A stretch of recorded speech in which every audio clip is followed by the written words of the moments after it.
And folks, it is so great to be here with you today. And when I say it's great, I literally mean it's great because I have some important information to share with you all. Um, I'm, I won't say frayed, but today has been a hectic day. Um, but I'm not complaining. If you all had any idea about what I've been doing since 7 a.m. in regard to some federal court stuff, in regard to some state court stuff, in regard to my Philadelphia Tribune column, you'd wonder, and just leaving court less than, I don't know, 10, 15 minutes ago. If you had any idea of the stuff that I've been through today, you would be like, wow, he must be Superman. Well, yeah, I'll take that. In all seriousness, though, I am attorney Michael Cord, aka Michael X, aka the angriest black man in America. And I got that line from James Baldwin because James Baldwin said to be black and conscious in America is to be in a constant state of rage. But it has to be a constructive rage. It has to be a productive rage. And as long as it's constructive, as long as it's productive, then change will come. And we need change, ladies and gentlemen. We need change, brothers and sisters. And there's so much I want to talk to you about, but I'm going to focus on the filibuster. If I have enough time, I'll get into critical race theory. And believe it or not, filibuster is tied to critical race theory. But that's secondary for today. The highlight, the focus of today is the filibuster. And for anybody that saw my announcement on social media, you know what I'm about to read. It goes like this. Today's topic, President Biden's cowardice on fighting to end racist filibuster is racist betrayal. Let me repeat that. Today's topic for TV Courtroom here at phillycam.org. The topic for today, President Biden's cowardice on fighting to end racist filibuster is racist betrayal. And I encourage folks to check out today's TV Courtroom, yours truly, attorney Michael Cord, aka Michael X, aka the angriest black man in America. Today being Friday, August 6th. Show is on from 3:30 until 4:30. You can check it out on Comcast channels 66 and 966. You can check it out at Verizon Fios channels 29 and 30. You can check it out on phillycam.org/web-channel. And our producer extraordinaire, Roland, will probably let you know you can check it out on Facebook. So spread the word, folks. The stuff I'm sharing with you right now is extremely important. It's a matter of life or death. And that's not hyperbole. Literally a matter of life or death. And what I mean by that is we saw on January 6th what racist, white, right-wing, Republican America is capable of. We knew, when I say we as black people, we knew what America was capable of. But for the world, and more important for purpose of our discussion, for liberal white America to see with their own eyes what America is truly about. I want to pause right there for a second because many people don't realize, and again, this is not hyperbole.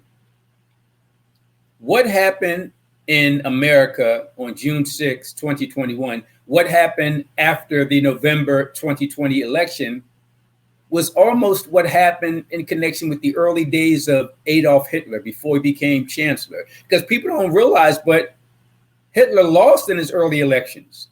And he just went back, regrouped, and built the horrific Nazi party after he lost his early elections. Doesn't that remind you of somebody? And I never say his name because he doesn't deserve to have his name repeated. Let's just call him Donald Trump because Trump is his Germanic family name anyway. So let's call him what he is, Donald Trump. And what he tried to do was akin to what Hitler was ultimately able to do. Google the Reichstag fire and what happened in that basically Germanic parliament building, similar to the US Capitol. What happened there and how that led to the rise of Hitler's Nazism. Well, when I say what I'm about to say, you can trust me that it's not hyperbole. One, because I'm telling you it's not, and two, there's a great, enlightened, progressive Jewish organization called Jewish People for Peace. And this organization tells the truth about Israel. It tells the truth about Nazism. It tells the truth about Adolf Hitler. It tells the truth about Donald Trump. So I might have misspoke when I gave the name. It's actually called Jewish Voices for Peace. So just Google Jewish Voices for Peace and see what it says about this anti-Semitic undercurrent amongst the maggots, amongst the right-wing Republican Donald Trump supporters. And then go back in history and see how Hitler lost, but ultimately won in bringing hell on earth. We have to stop him being Donald Trump in America, unlike the Germans did early on in Germany. You may say, well, Mike, how does all that pertain to the filibuster? Well, the filibuster is the most powerful tool we have against maggot Nazism. It's the most powerful tool. And, you know, Brother Malcolm talked about the ballot or the bullet. And we're not there yet in regard to the bullet. Anybody who calls for Black people to take up arms is an agent provocateur that's trying to get all of our Black asses shot off. Because taking up arms is not only an immoral thing to do under the circumstances, it's just wrong.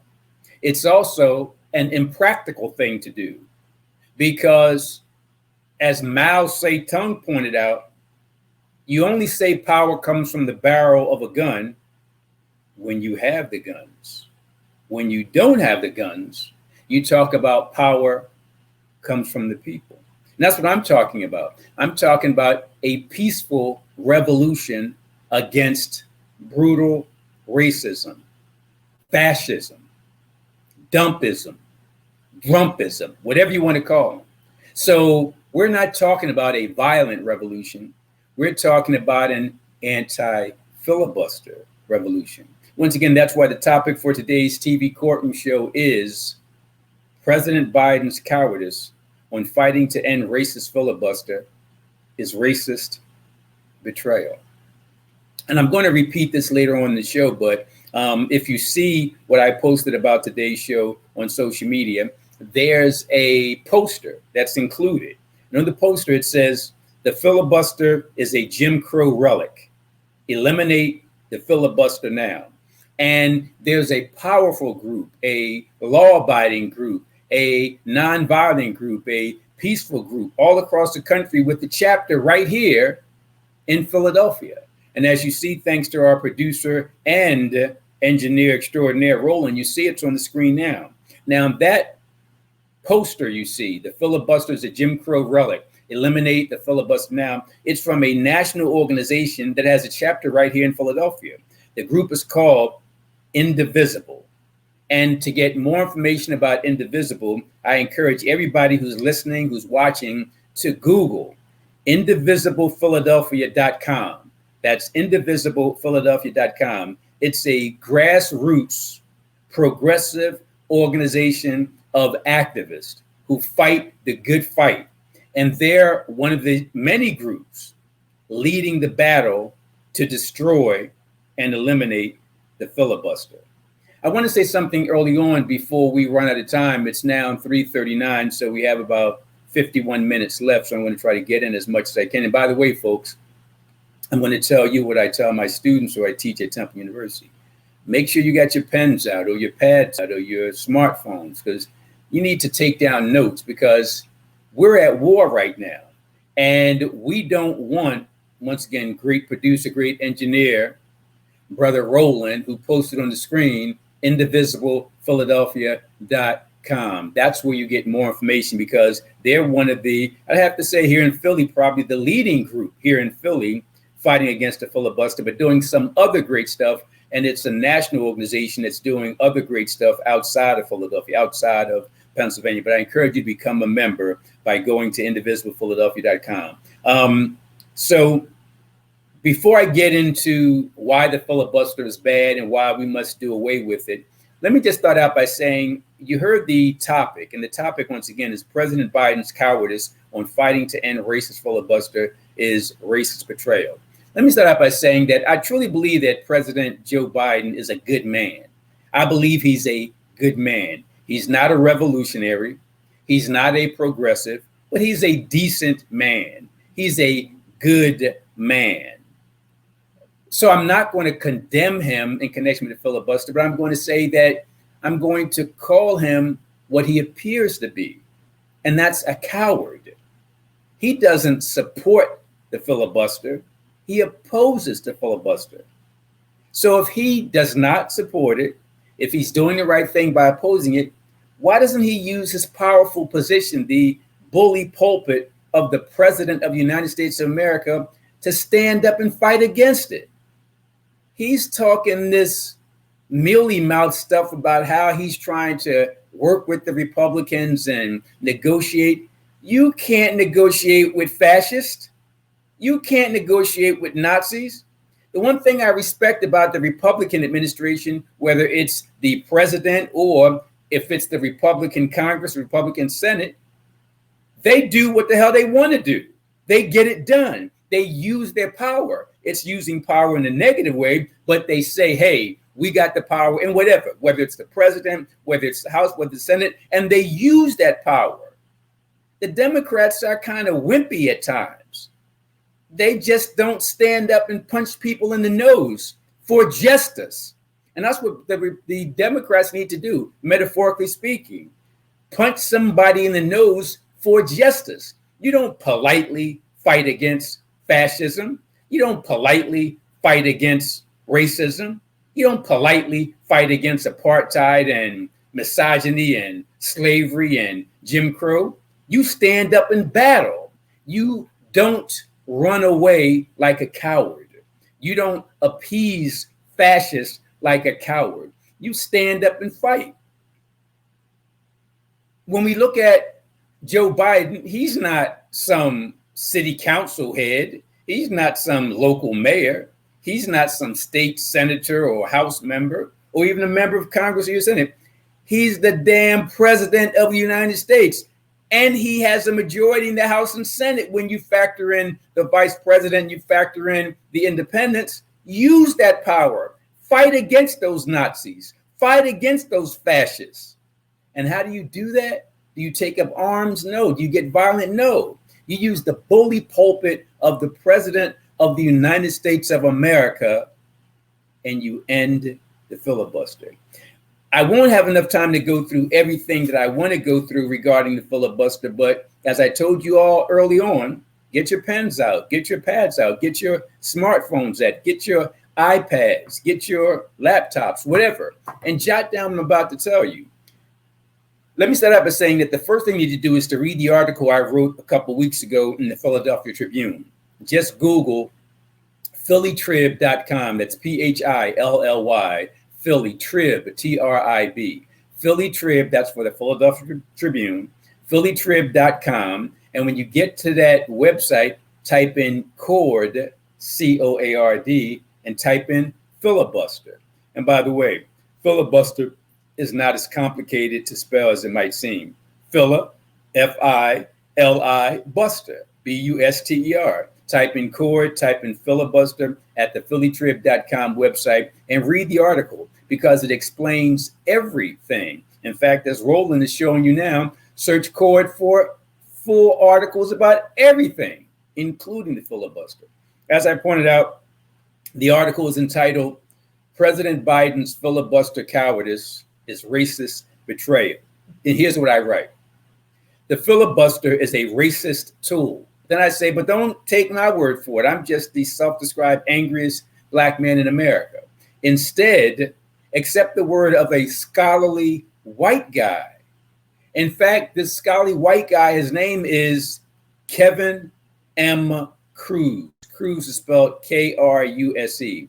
And he's a Princeton University professor of politics, of history, and of race. And here's what he said. And by the way, did I tell you that he's a Phi Beta Kappa graduate? He is. Did I tell you he holds a PhD from Cornell University? He does. Here's what the scholarly white guy wrote. He said that the filibuster throughout American history has been used many, many times. And he highlights about maybe 25 times, but he says it's more. Here's what he writes. The filibuster has been used against civil rights bills in 1874, in 1875, in 1957, in 1960, in 1962, in 1963, in 1964, in 1966, 1968, 1976, and 1984. The filibuster was used against the civil rights bills of each of those years. The civil rights bill, I said, this is not a bill calling for example, reparations. It's not a bill saying that black people are better than white people.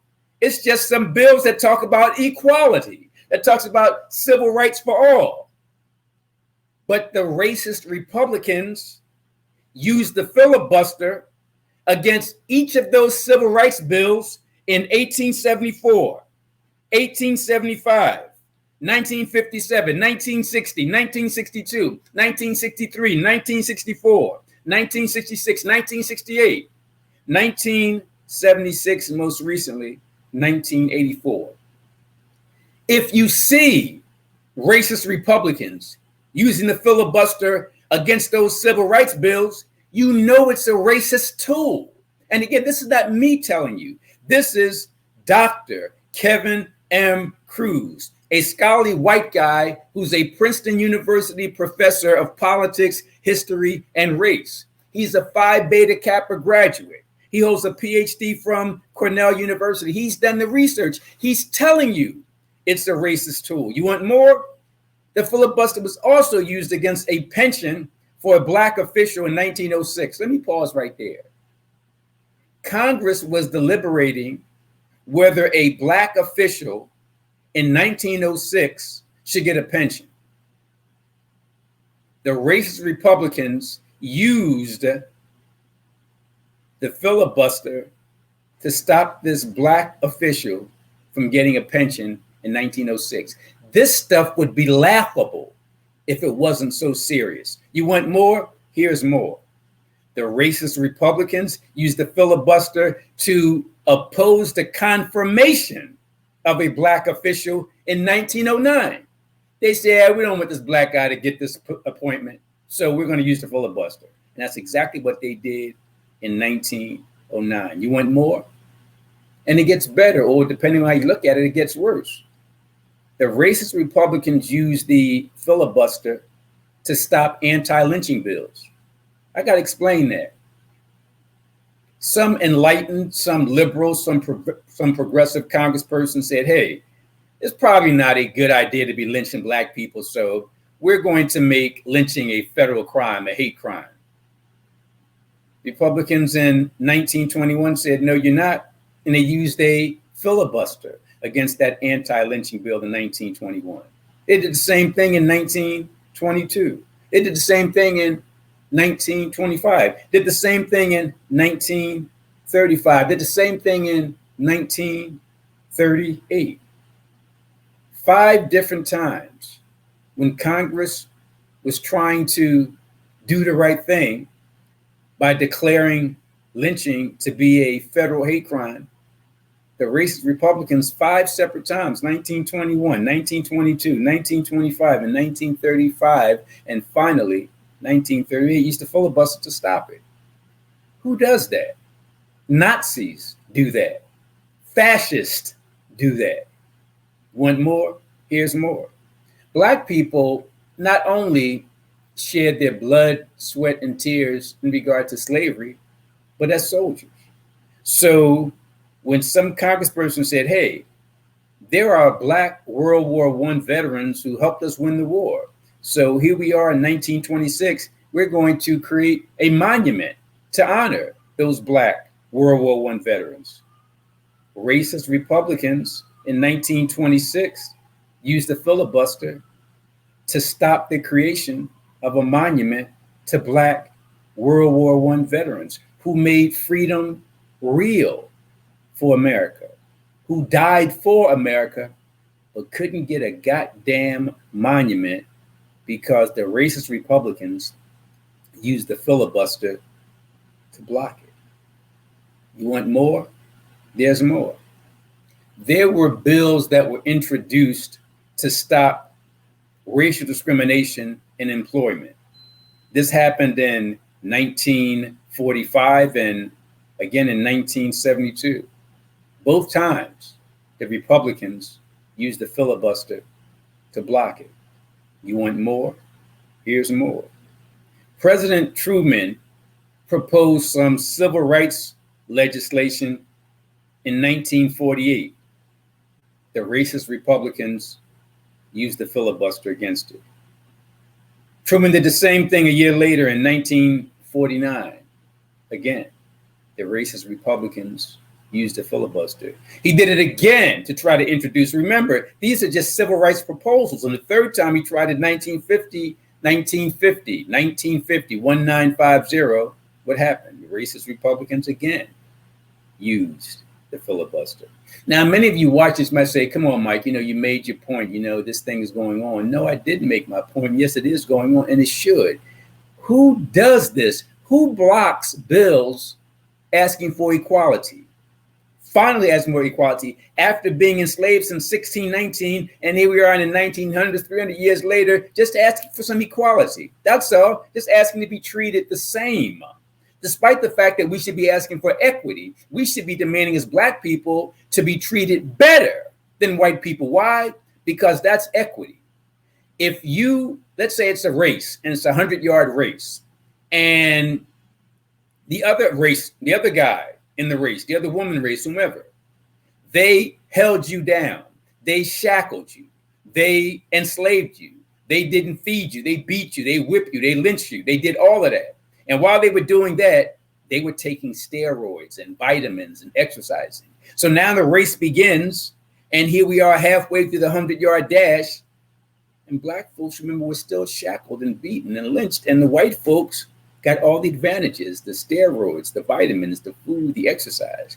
Well, what you do is, if you want to make things right, you demand equity.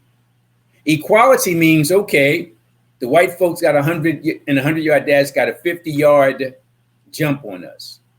Equality says, okay, stop it right now. And right now, where everybody is right now, let's run. Well, no, we can't run right now because equality is not enough.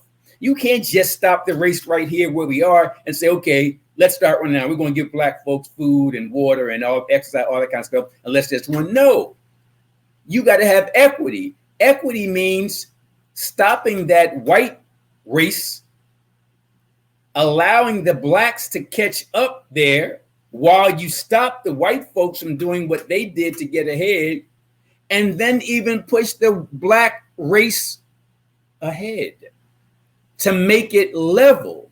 You make it level through equity, not equality. Equality only looks at the present and says, let's do everything the same. Equity factors in the past and says you have to make up for past wrongs. Equality is not enough. It's like if I'm in a fight with somebody, it's, I don't know, heavyweight championship, and I've been able to tie my opponent up and punch him in the face 100 times. Equality means you release the guy who was tied up, You let him put his gloves on, and then you allow the fight to begin. That's equality. Now he can throw his punches while I throw mine. That's equality. That only looks at the present. But equity says no, Mike. Now you got to be tied up while the other person gets some advantages and making up for past wrongs. So let me say this. The filibuster's got to end. I'm not even finished telling you how the filibuster's been used, so I'm going to continue it. The last thing I told you about was when President Truman tried to introduce some civil rights proposals in 1948, 1949, and 1950, and Republicans used the filibuster to block it. Want more? I got more. There were measures to end housing discrimination in 1954. Republicans used the filibuster to block that. Against the Voting Rights Act of 1982, against the creation of the MLK federal holiday. So when there was an attempt to extend the Voting Rights Act of 1982, I want to be clear, we already had the Voting Rights Act in 1965, but after every 25-year period, it has to be extended. So in regard to the Voting Rights Act of 1965, by the time 1982 came up, there was discussion about extending it. But the Republicans in 82 said, no, we're going to do this filibuster to block extension of the Voting Rights Act. That was in 1982. And more recently in 1985, when there was the initial discussion about the MLK federal holiday. Yep, at the outset, the Republicans used the filibuster to block it. So it's not just me, the angriest black man in America, telling you that the filibuster is a racist tool. You got the preeminent Dr. Kevin M. Cruz, a Princeton University professor of politics and history and race, who also is a Phi Beta Kappa graduate and got his PhD from Cornell University. And what he said about all those dates and times that Republicans used that filibuster as the racist tool it is, he said, hey, let me read you directly a quote, what he said, quote, I should stress that this isn't remotely an exhaustive list. I did it quickly and didn't repeat years in which there were multiple filibusters on different civil rights issues, but it should still give a sense of the racial history in the filibuster. Interesting. Let me continue. Many people think that, okay, this filibuster thing I keep hearing about in the news, this is obviously some constitutional weapon that the racist Republicans use. They base their argument on the Constitution. No, the filibuster is not in the Constitution. The filibuster is not even a federal law. So it's not in the Constitution. It's not a federal law. Well, what is it then? I'll tell you what it is. It's simply a rule that the Senate came up with. Just a rule. It's not in the Constitution. It's not law. It's just like, a group of people said, hey, we want to make up this rule. It's actually Senate Rule 22.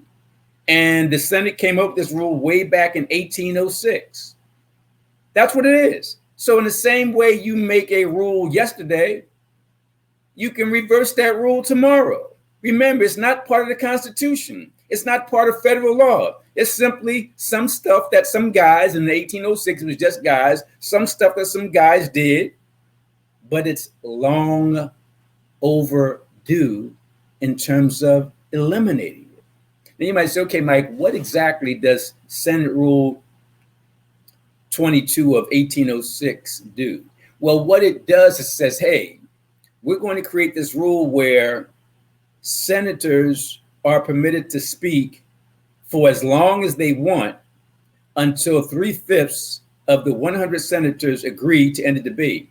What does that mean? That means at least 60 senators are needed to proceed with the vote on proposed legislation. So what that means is, let's say I'm Senator Michael X, and I'm racist Senator Michael X, and there's a bill coming up, and this bill is dealing with civil rights for black folks, but I don't like black folks. So I'm going to stop that bill from even going to the floor to be voted on. And how do I stop it from going to the floor, the Senate floor, to be voted on? I do a filibuster. I stand up and I delay that vote on that civil rights bill, that voting rights bill, or whatever it might be, women's rights, gay rights, whatever it is. I'm a racist. I'm a sexist. I'm a misogynist. I'm a homophobe. I'm all those things as a senator. And I'm a fascist, first and foremost. Let's say that. So if I'm all those bad things and I'm a senator and I want to do my fascist stuff, I'm saying, hey, I don't want that civil rights bill to come up. So I'm going to do this filibuster. I'm going to block it from even being considered for a vote. And how do I block it? I get up and keep talking for minutes, for hours, for days. I can even talk for weeks. I can just just go through Google and say, Google, tell me every word in the English language. And there's approximately, 700,000 to 1 million, let's say 700,000 words in English language. I'll just stand up there and read each of those words. And that will go on and on and on. And by doing that, I'm blocking the bill from being called for a vote. You might say, well, how do people get me to sit down and shut up? Well, there has to be 3/5 of the senators to agree that Michael X should sit down and shut up. It's something wrong with that. It's something wrong where you need 3/5 of the senators, where you need at least 60 to proceed with the vote on proposed legislation.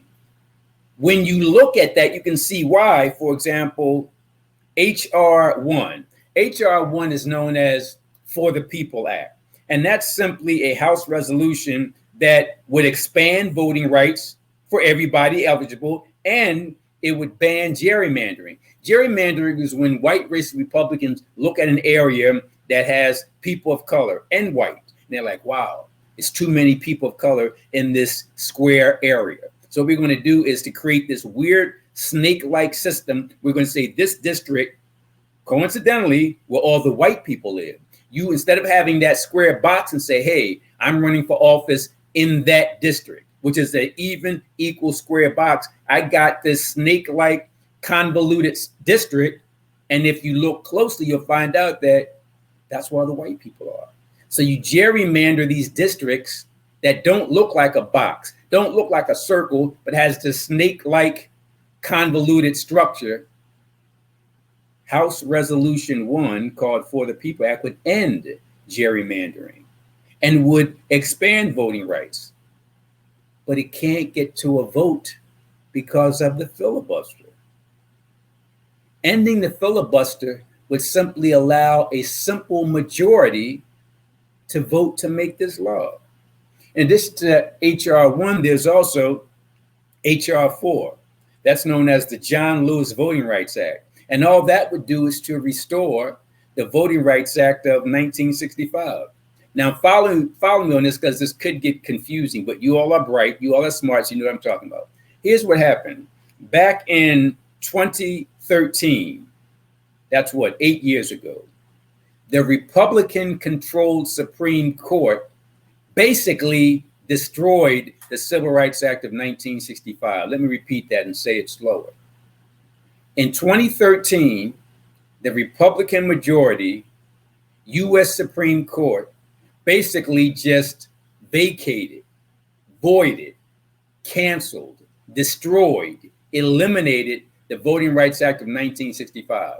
And when I say it gets confusing and convoluted, what I mean is this. There's something in the Voting Rights Act of 1965 called preclearance. And preclearance means this. If you're a state like Mississippi, like Alabama, like Georgia, and several others, and you have a history of being racist toward Black voters, a history, well, the Voting Rights Act of 65 says, we, the federal government, we're going to monitor Mississippi when they have state elections. We're going to monitor Alabama, Georgia, and make sure you're treating everybody right.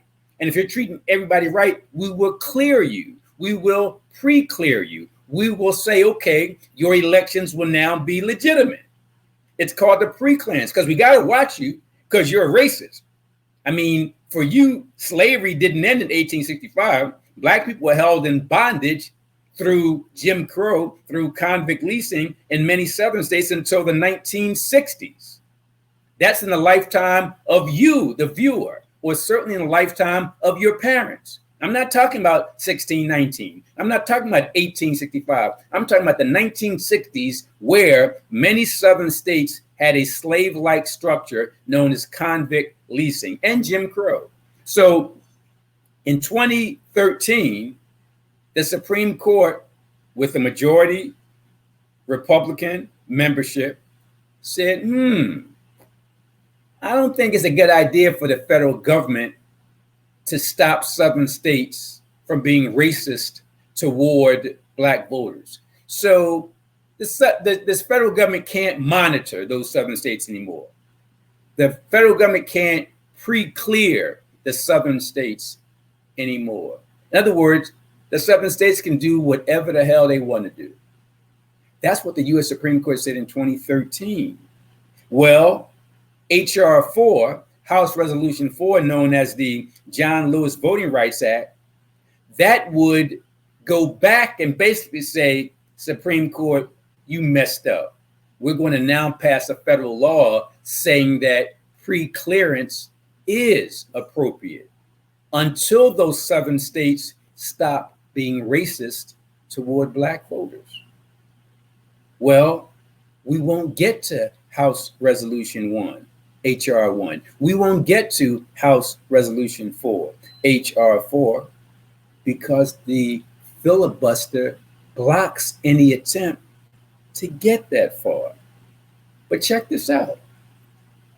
President Joe Biden can do something about it, because in the same way that the filibuster was created in 1806 by a majority vote, the filibuster can be eliminated by a simple majority of senators through something, and write this down because it's going to be on the test, through something officially called reform by ruling.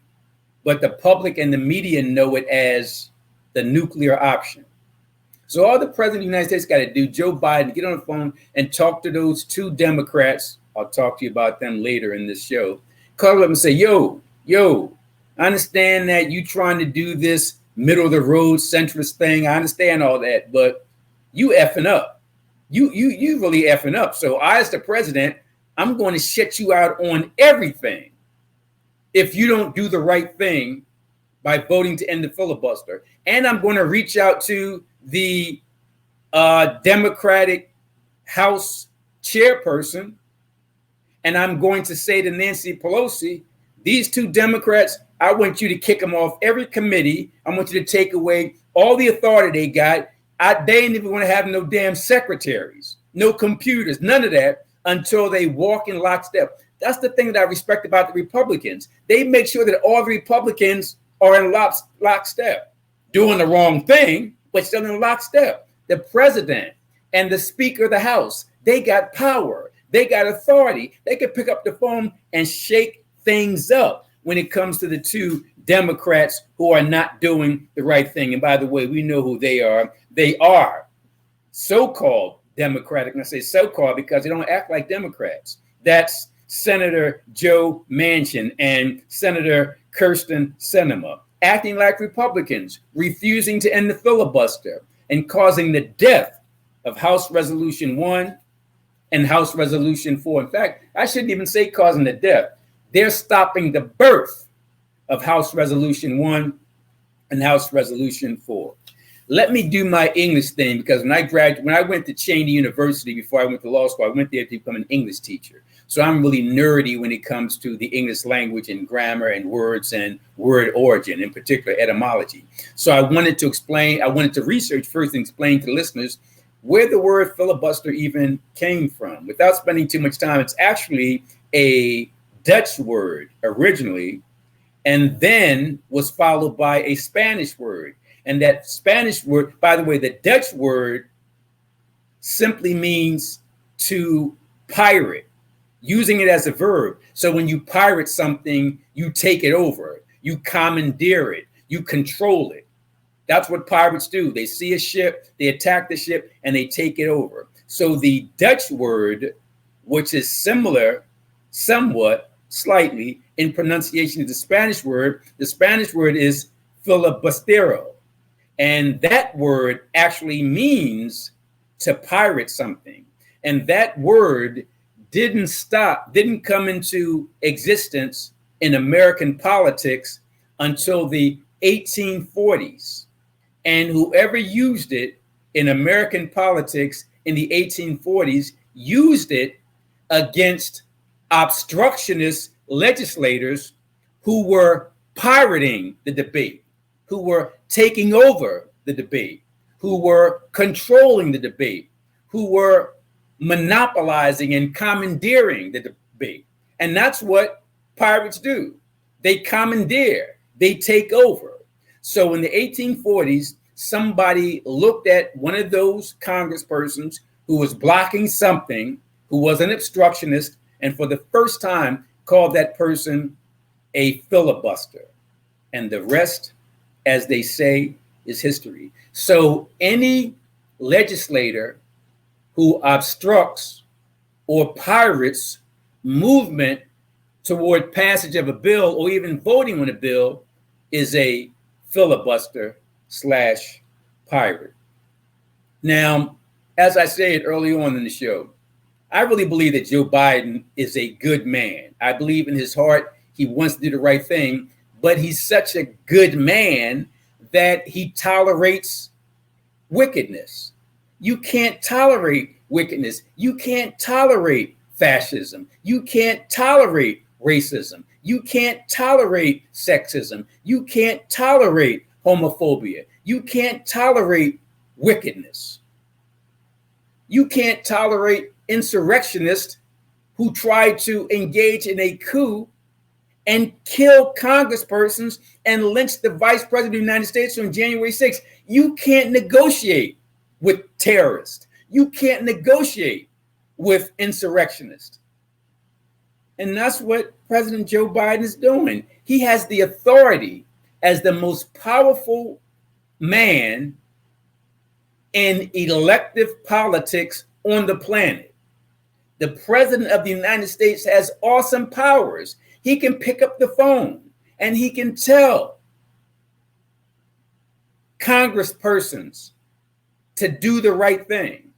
And he can tell Nancy Pelosi, who I believe will be down as a Speaker of the House, to take away certain authority from congresspersons who don't act right, from senators, go over to the Senate and put pressure on Democratic senators, the two I talked about, and make them do the right thing. If you don't use your power as the president of the United States, why do you have that power? Use it, President Biden. Use it. Here's what I wrote about President Biden being a good man. And we got about 15 minutes left, so I want to get all this in. Here's what I write in the Tribune. And by the way, you got to check out the full article because I don't have enough time to go through all here. PhillyTrib.com. Here's what I write. President Biden is a good man. That is one of the reasons I voted for him. But it wasn't the main reason. The main reason I voted for him is because he is not Donald Trump, the most blatantly racist and fascist former so-called president in American history since Andrew Indian Killer Jackson. That's what Andrew Jackson called himself, Indian Killer. And you notice I'm not saying the T name, I'm saying Trump, because his family's Germanic name is Trump, spelled D-R-U-M-P-F, pronounced Trump. So fake President Trump is such a blatant racist that in his office, when he was president, did he have the photos of FDR or Abe Lincoln or even George Washington? No. He had the photo and portrait of Andrew Indian Killer Jackson in the Oval Office. That speaks volumes. So clearly, President Joe Biden is not Trump. And the only reason I voted for Biden is because he wasn't Trump. I didn't vote for Biden because he was a revolutionary or because he was a progressive or because he was a liberal. He's none of the above. He tends to be one of these milquetoast moderates. But if this milquetoast moderate doesn't use the powerful position of his office as president and get Nancy Pelosi, the Speaker in the House, to make sure that they pressure people and pressure the Senate, the two senators, shut down their offices, take away their staff, take away their privileges if they don't walk in lockstep to make sure we end the filibuster. Here's what I write further in this article. Although I say that President Biden is a good man, I go on to write the following. But sometimes being good or merely not being as bad as the orange fake president is not enough, especially when the person holds the most politically powerful elected position on the planet. Remember what was said about the Peter Parker principle. It goes like this: with great power comes great responsibility.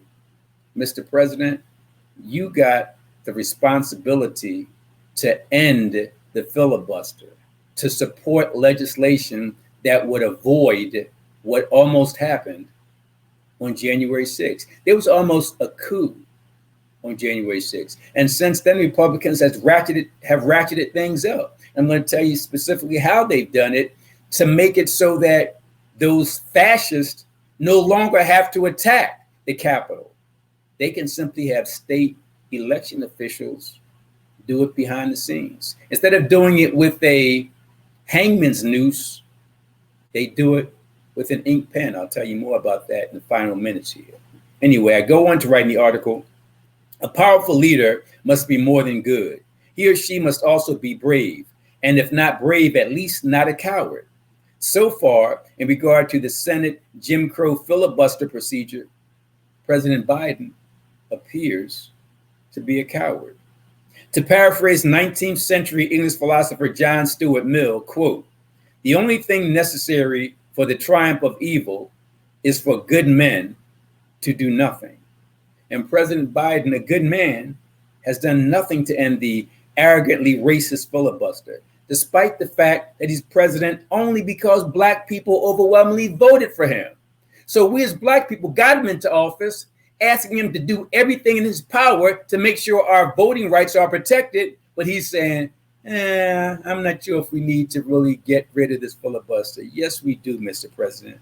Yes, we do. In fact, he gave a speech President Biden did back on July 13. It was one of those fire and brimstone Black Baptist preacher type of speeches. But if you listen closely to the speech, yeah, it had all the fire and passion of righteous indignation regarding voting rights, but not once, I repeat, not once did President Biden even mention the word filibuster. How can you truly support voting rights for Black people and all people without mentioning the very procedure that blocks voting rights for Black people? The answer is you can't, and it seems like he doesn't. I understand how politics work. I understand that President Biden is concerned about bipartisanship, and I understand that he got this infrastructure deal that he's working on. I got all that. And yeah, infrastructure is important. It's critically important.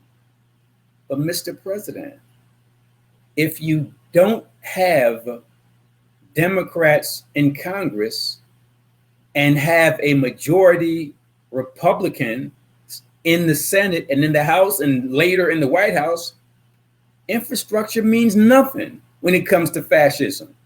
We got to defend voting rights first and infrastructure second, because there will be no infrastructure improvement if we don't have the right people in office. So stop talking about this bipartisanship. You sound to me like a guy who would be saying, yeah, I understand that Adolf Hitler is a senator from South Carolina, so I got to sit down with him. No, you don't. You destroy Adolf Hitler. And by the way, every time I mention Adolf Hitler, I also have to let folks know about King Leopold of Belgium. What Adolf Hitler did to Jewish folks was horrific. At least 6 million killed by Hitler. Horrific. Many people don't know that the King of Belgium, think about this and write this stuff down. King Leopold of Belgium killed and exterminated at least 10 to 12 million Congolese. So when we talk about a historical monster like Adolf Hitler, and we should, and condemn him for the 6 million Jewish brothers and sisters he exterminated, why don't we talk about what happened in the Congo? What happened in the motherland? What happened in Africa with King Leopold of Belgium and how he slaughtered 10 to 12 million Africans? My point is, We got to stop monsters like Adolf Hitler. We got to stop monsters like King Leopold. So if King Leopold was a senator from Mississippi, are you going to tell me, Mr. President Biden, that you want to negotiate with King Leopold? No. You fight fascism and you defeat fascism. When I talk about President Biden acting cowardly, I mean that because he's not using his authority as president to resist the filibuster. In addition to that, he's being short-sighted. We are now currently at war against the fascism of the maggot Republicans and for the soul of American democracy. Let's not be in America today, 2021, what Germany was before Hitler came to power. Germany should have been prepared for Hitler. It wasn't. America needs to be prepared for its own Hitler, its own King Leopold of Belgium, and nip that in the bud. In fact, as Latasha Brown is a fiery sister, and Latasha Brown is the co-founder of Black Voters Matter. She said this, quote, "When you are at war, you have to know that you are at war." That's important. And you also, she pointed out, at wartime must do what needs to be done. Let me just read her quote verbatim. Here's what she said. "When you are at war, you have to know that you are at war, and we are in wartime as it relates to democracy right now." By the way, check out her organization. It's called Black Voters Matter. And Black Voters Matter is the leading Black-led organization that's fighting against the filibuster. In fact, become a member, you should, of Black Voters Matter. Let me begin to wrap things up. We got about 6 minutes left. Let me tell you what Mark Elias said, because you hear me, Michael X, the youngest Black man in America, talk about fascism and talk about being at war. And you might think that that's all hyperbole. But I'm going to give you some more laid back white guys who agree with me, but they say it with less passion, but with the same fire. And one of the greatest lawyers in America today is a white guy by the name of Mark Elias. He's the country's foremost and preeminent and successful voting rights attorney. If you want a lawyer in the Supreme Court fighting for rights as for voters, you want Mark Elias. So when you hear me talk about fascism and talking about war, here's what civil rights attorney extraordinaire Mark Elias said. Now, what he was talking about in connection with the quote I'm about to read, he was talking about fascism and war and making it crystal clear. He tweeted something that included a photograph of the January 31, 1933. That's 1933, January 31, 1933, New York Times article from Berlin. And here's what that article states. Quote, Adolf Hitler, remember this is 1933, Adolf Hitler, Germany's new chancellor, today conferred with centrist leaders who requested him to announce his policies and demanded a general clarification of his official course as chancellor. He will be especially asked to elucidate his position on constitutional issues, unquote. In other words, what that 1933 Berlin article basically was saying was that there were centrists, there were moderates like President Joe Biden who wanted to give Hitler a chance. Hitler didn't need a goddamn chance. He already said what he wanted to do to Jewish people, what he wanted to do to socialists, what he wanted to do to homosexuals, what he wanted to do to trade unionists. He didn't need to say anymore. The centrists should have shut him down. They didn't. Joe Biden needs to shut down the filibuster. And so far, he hasn't. Before I wrap things up, you got to check out the website that was created by the great Mark Elias. It's at democracydocket.com. And if you want to know all the battles that he's fighting and winning to protect voting rights nationwide, go to democracydocket.com. I then go on to talk about how history proves that centrists like Biden must immediately end their cowardly appeasement of fascist Republicans and fight back with every possible weapon as if we're in a war, because we are. Latasha Brown told you we are at war. And the most effective weapon is his bully pulpit of the White House, of the presidency, to destroy the Hitlerian filibuster. As former Chief of Staff John Kelly, and I'm no fan of John Kelly, but as former Chief of Staff John Kelly recently disclosed, Trump praised Hitler as a man who, quote, did a lot of good things. Trump also praised murderous Nazis in Charlottesville as, quote, very fine people. And here's what I'll say in my final 2 or 3 minutes. I'm going to read what I wrote in the article. And by the way, you got to get a copy of it. Here's what I wrote.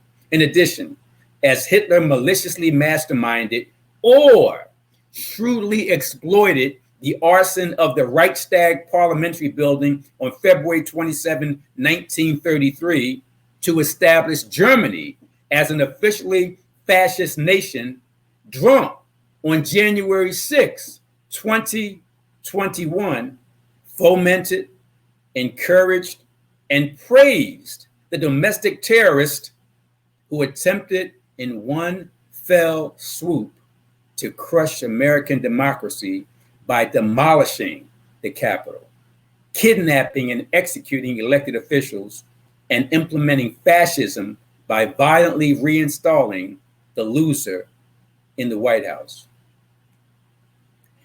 And just as Nazis during the 1933 elections in Germany were organized to monitor the voting process for the purpose of intimidating Jews, trade unionists, leftists, homosexuals, and others, Trump continues to promote legislation in various states that would effectively, and this is real talk, that would effectively deputize maggots to, in his words, quote, watch very closely, unquote, people who are likely to vote against him and his agenda. Think about that. This concept of deputizing maggots to intimidate Black and brown voters is part of the disenfranchising onslaught by Republicans. And check this out in my final 1 minute. As documented by the Brennan Center for Justice, which is a scholarly nonprofit law and policy institute based at New York University Law School, check this out. This is important, my final minute.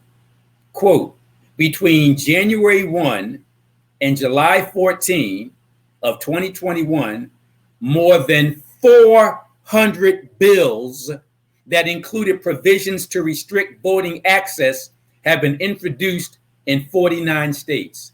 400 bills in 49 states. During that same time, 18 states have enacted 30 laws that make it harder for people to vote.